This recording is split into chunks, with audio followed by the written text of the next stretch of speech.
When developers come into any neighborhood, there are often questions about whether the new builds will change the feel of the community or if prices will drive out longtime residents. But as KPRC2's Rowan Belogan explains, one developer in Acres Homes is working aggressively to bring former residents back. Across Acres Homes, it's hard not to find for sale signs, construction, in new homes. For Warren Fitzgerald Muhammad, it's hard recognizing his childhood community. Being a lifelong resident, that was a time when basically we knew each other in this community. But now the whole face of it is changing. One of the biggest changes for him are the multi-story townhomes, a difference from the community's single-family houses. I've talked with people in the community, and many people express the same concern, is that they're just piling them one on top of another. Whenever developers come into particularly majority black neighborhoods, there's always the perception that this is gentrification. Do you think that's what's happening here? Absolutely. It is gentrification. The property that an investor comes out here and sees once was owned by someone in this community, or at some point they were dispossessed of it. And at some point, people began to part with the property just because of the pressure of rising taxation. So it's a double-edged sword.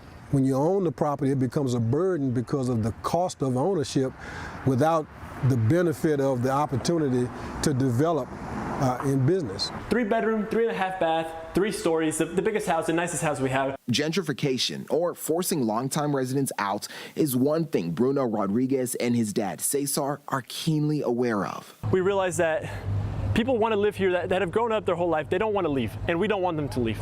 And in fact, we want them to come back home. Even if they go off to college, we want them to come back here. And our hope is that we provide a value in that the product is at a good enough price to where they are able to still come. This is why he says instead of pricing these homes for their worth, it's priced for the community. How much would this type of home cost elsewhere? Oh man, okay.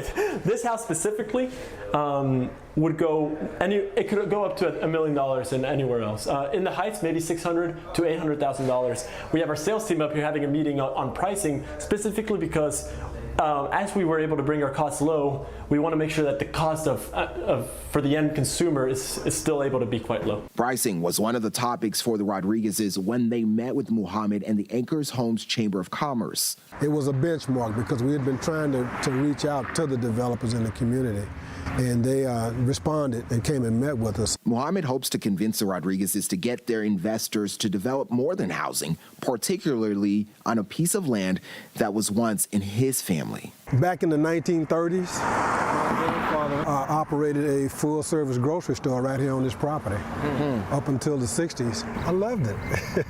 I'd go in there and eat dreamsicles and ice cream. He'd run me out every day. Reporting in Acres Homes, Rowan Belogan, KPRC 2 News.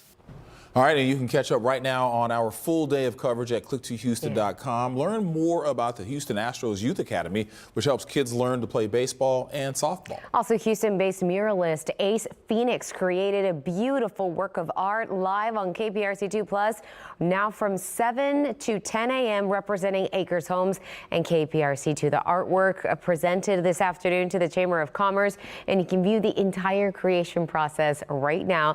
Just click into the Our Town coverage icon on the main page.